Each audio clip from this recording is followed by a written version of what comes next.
and welcome to All About Community. My name is Robert L. Harris, and I am your host. Today I have as my guest Mr. Dante D. King. Mr. King has written a book, which is very exciting, and I've had an opportunity to read the book. It's called 400-Year Holocaust, White America's Legal, Psychopathic, Sociopathic, Black Genocide, and the Revolt Against Critical Race Theory. What a title. But once you read the book, then you get a better understanding of what the book is all about and how he came to the conclusions that he came to. So welcome, Ms. King, to Thank All you, About sir. Community. Thank you so much. I'm glad to be here. You have done work with the city and county of San Francisco. Is that right? Yes. And what kind of work did you do with them? So previously I worked as the Director of Workforce Equity for the Department of Public Health, the San Francisco Department of Public Health in the Office of Health Equity. Prior to that, I was the Chief of Culture Equity and Employee Experience and Engagement for the Transportation Agency, the SFMTA. And then prior to that, I did a stint as a Human Resources Manager in the Department of Human Resources. Now let's talk a little bit about your background.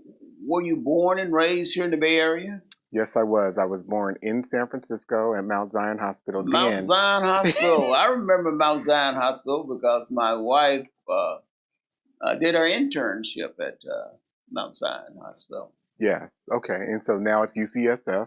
Right. Medical Center, and but I was raised between San Francisco and Oakland. I went to grade school for the first 10 years, 11 years of my life, and then we had, for most of my life since age 2, always lived in Oakland, but just we lived here, but then my mom worked in San Francisco. We went to school there, and then at around age 11.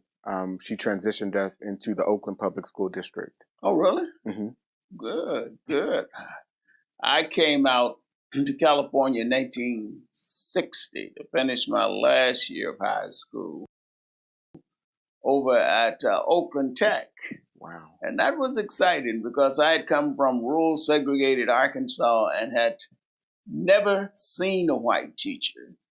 Had always gone to segregated schools. And I tell you, when I walked into that building at 44th and Broadway, it was like a whole new world. And of course, I'm certain that some of the people that saw me said, well, now, what is that little colored boy doing here? But I was there. Now, you have written a book, as I indicated in the introduction. Why did you write this book, and why did you give it the title of the 400-Year Holocaust, etc.? So I wrote the book because I wanted to contribute something to a larger body of work, a larger community of authorship of books that have been written about the Black experience in America. My primary reason was to really send a message to Black people, Black American people, in helping us to really pick apart and understand the delusion of whiteness, the delusion of the white American construct, the delusion of white institutions that we exist in, that really provide all of our life-sustaining activity and mobility. And to help us to understand how the violence that Black people experience, both past and present, was really one of the main objectives of whiteness and of white people in their what they call conquering and or domination of non-white people, and most specifically Black people, and helping us to understand that the racism, of the 1600s is still the racism of today, and that it is very, very intentional, that white people have created a culture that gives everyone in this society the right to mistreat, abuse, and degrade Black people? Well, I think the governor of Florida would disagree with you on that because he seems to think that black folks were done a favor by coming over here as slaves and then being taught certain trades. What do you think of that nonsense?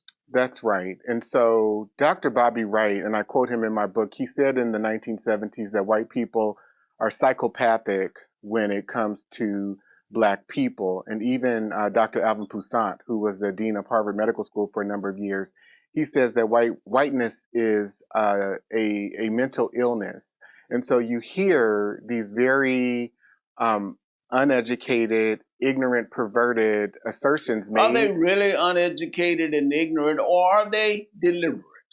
They are uneducated and ignorant, and because they live within a delusion of whiteness, of white supremacy, because everything about their history has told them that it is okay to be violent against Black people, because everything in their experience has told them that Black people are inferior. Of course, you would have someone um, as ignorant and as perverted as Ron DeSantis to make the assertion that slavery was somehow a favor to Black people. It's maniacal when you think about it, and he is totally um, delusional. Well, Ron DeSantis is certainly delusional. He is not uneducated. He is Harvard educated. So that means whatever he says is deliberate. And it is designed to do precisely what it is doing to black folks. We're going to have to go to break, so don't touch that remote. We will be right back with All About Community. Again, my name is Robert L. Harris. I'm your host, and my guest is Dante King. Hello, and welcome back to All About Community. Again, my name is Robert L. Harris. I am your host, and my guest is Dante King. And he has written a book, and I think you can see it from your screen there. If not, the book is called The 400-Year Holocaust: White America's Legal, Psychopathic, and Sociopathic Black Genocide and the Revolt Against Critical Race Theory. And we know that there has been an assault upon critical race theory. Let me ask you, Mr. King, your book speaks to the perpetual racial genocide of blacks and the need to examine whiteness and anti-blackness as a disease. Can you explain what you mean by that? For sure. So when you look at the early 17th century, for instance, there are laws that speak intentionally to the intentional dehumanization of Black people that make it permissible for Black people to be raped, to be murdered, to be abused, and these rights are widely distributed throughout the colonies to the everyday European ethnic person that then begins to be characterized And or this was in labeled. the early 1600s, right? Yes, yes. And so these rights were given to every white person essentially. Um, Fast forward, Not because they deserved it, but solely because of the color of their skin. Is that right? because of the color of our skin, and there are laws, there are statutes in the colonies that actually name, for example, complexion, that provided that if a non-white person acquired a white person as a laborer, that white person would then be free because whites couldn't work for Black people. It made racial slavery based upon color. You see the word color used in many of the laws. Fast forward, though, you have, for instance, Ivy League institutions, academic institutions that then promote philosophers and what they would call scholars and scientists, academics who promoted theories about Black inferiority, such as polygenism, the science of phrenology, physiognomy. All of these sciences promoted the concept and the ideas that Black people were inferior. So these are philosophies that are touted as scholarship. And those philosophies, seems to me, have transcended from generation to generation and even until today. Absolutely. And so many of us have very warped, degrading, negative perceptions and impressions about what we associate as black or blackness. And these were um, creations of white people and white institutions. And even the idea that white people somehow are superior to black people in a context where they've created every institution to reinforce that perversion.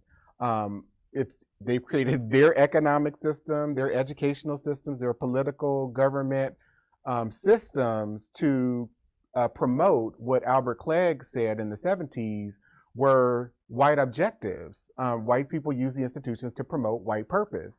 And so we're living within that reality today. The other thing, though, that I'll say, when we talk about the anti-black aspect, they also have used every institution in this country against black people. And I define that and really chronicle that very clearly through laws and court decisions that I share in my book. Yeah, I think you do an excellent job of laying that out. But what people tend to forget is that the whole economic structure of this company was built upon free labor. That's right. Give me some people that would work for me for free, and I can tell you I would be a multimillionaire right away. That's right. Absolutely. And I love the fact that you just called America a company because that is essentially what it is. This country is a business and it has run on the business of low wage labor and for the most of this country's history, free labor that was taken from black people. That's why even when we have a conversation around reparations, for instance, these people feel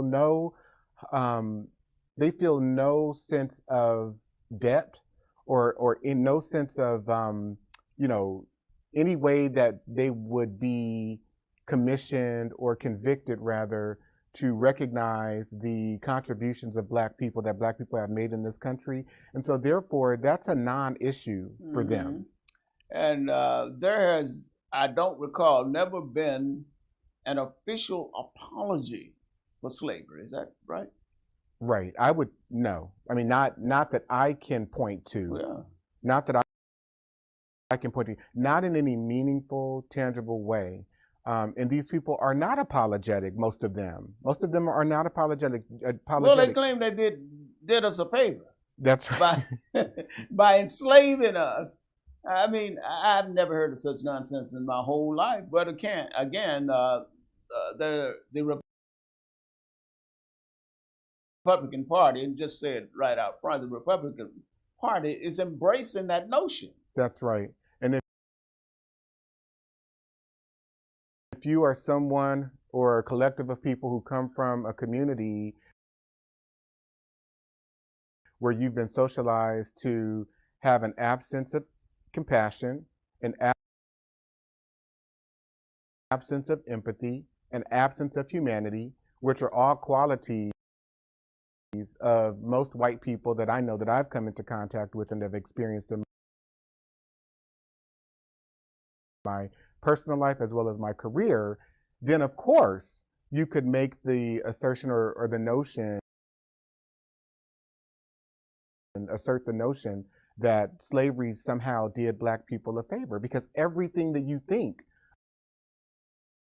about black people and where we come from, who we are, what we represent, is rooted in an anti-black orientation. And that's absolutely correct, because the theory behind some of this getting rid of critical race theory is that they don't want white folks to feel bad about what their ancestors have done. I think that's just crazy. History is history no matter what, and you cannot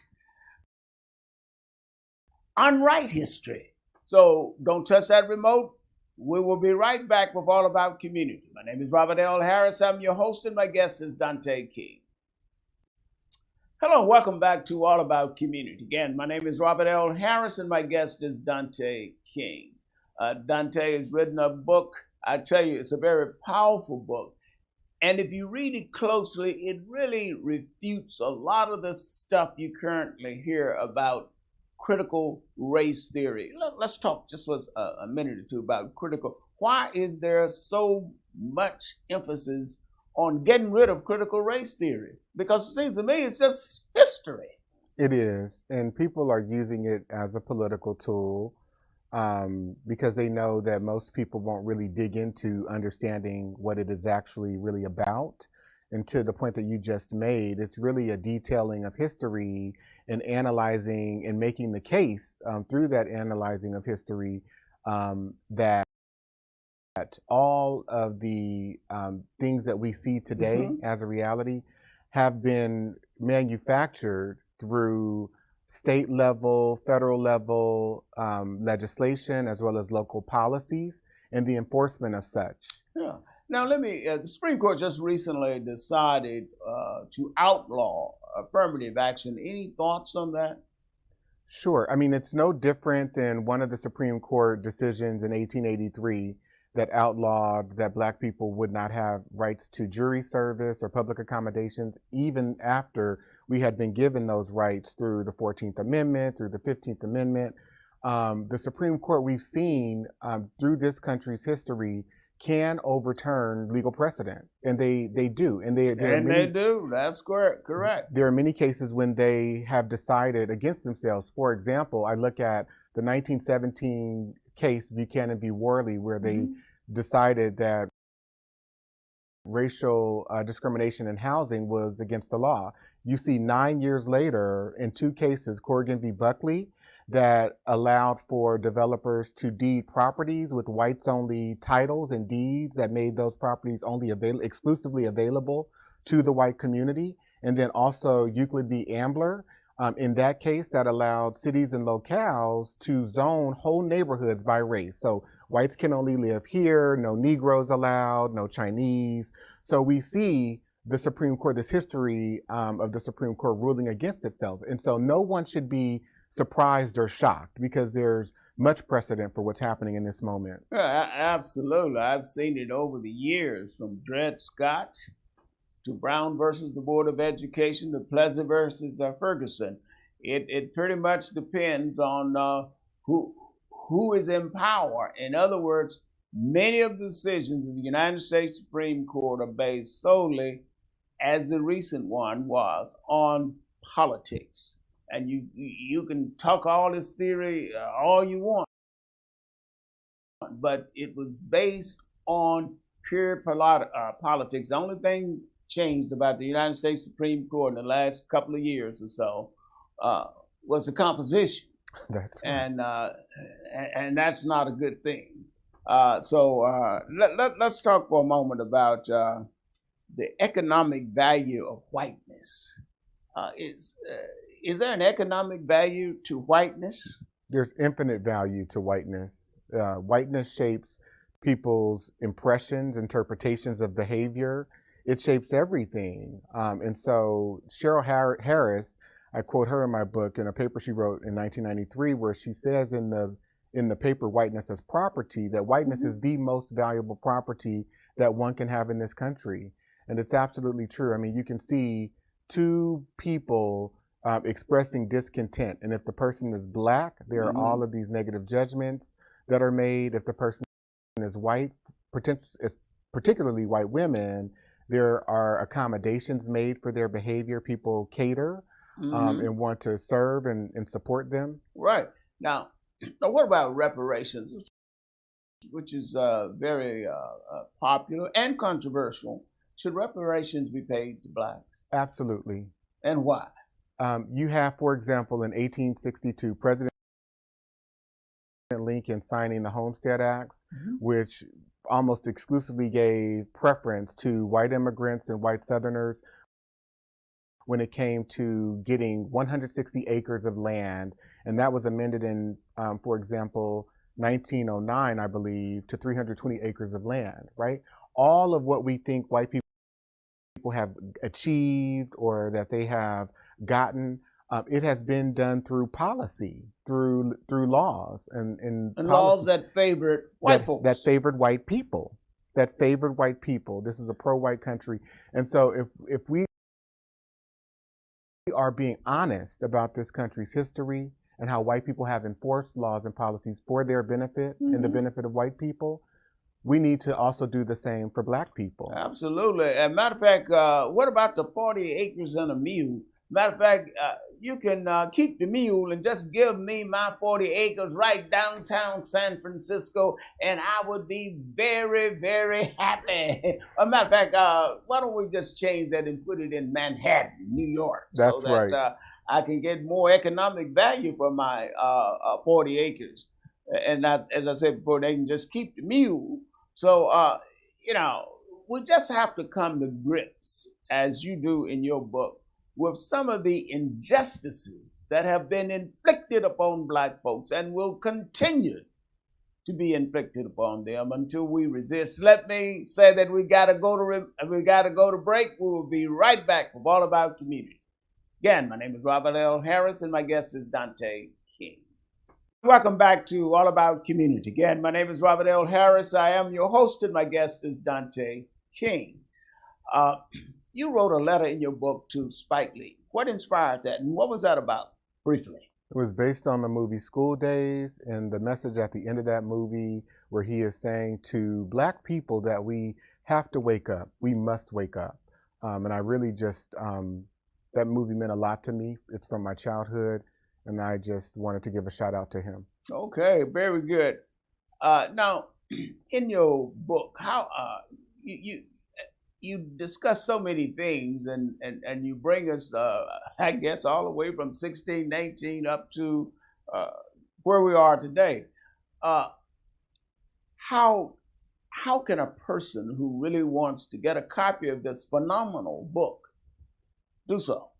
Please go to Amazon. The book is on Amazon. It's also on Barnes and Noble. You can get it from any major global retailer.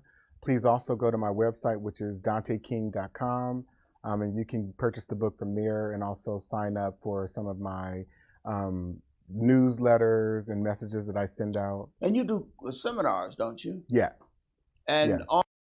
On the website, they can find out how to take advantage of some of those seminars. Is that correct? Absolutely. On my website, there's a contact page where people can reach out to me if you want to bring me to your organization, or if you want to invite me to do some work, some maybe even longer term work. In your book, you say it is the system that stacked against you. What do you mean by that?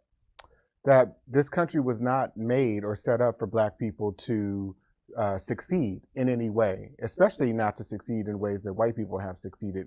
And we have to understand our place here. And so therefore... And a good example of that is that black folks were prohibited from learning to read and write. Yes, absolutely. By statute, by law. Absolutely. And if you did so, they would, you could be severely punished. Is that right? Absolutely. I know it's right.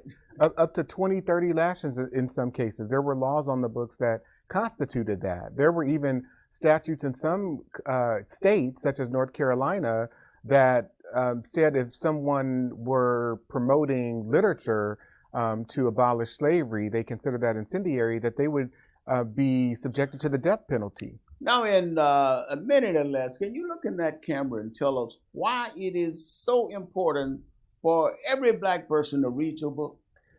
We need to understand our history, number one, but if you are seeking mental liberation, to understand that the reality that black people live within today, some of the realities that you may be facing in your lives that have been challenging, that it's not your fault at all. It is not your fault. It is the fault of white institutions and people that white people have given permission to, some even look like us, to mistreat black people and to really manage our pain. There are economies of black pain. And I go into that in the revised version of my book.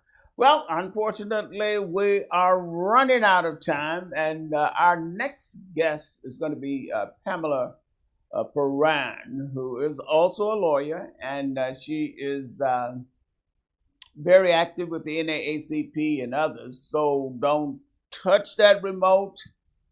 We will be right back with the next segment of All About Community. Again, I want to thank Dr. I'm going to give you the title of doctor because you sound like a doctor, Dante D. King, who is the author of this great book. Don't touch that remote. We will be right back with the next segment of All About Community. My name is Robert L. Harris, and my guest has been Dante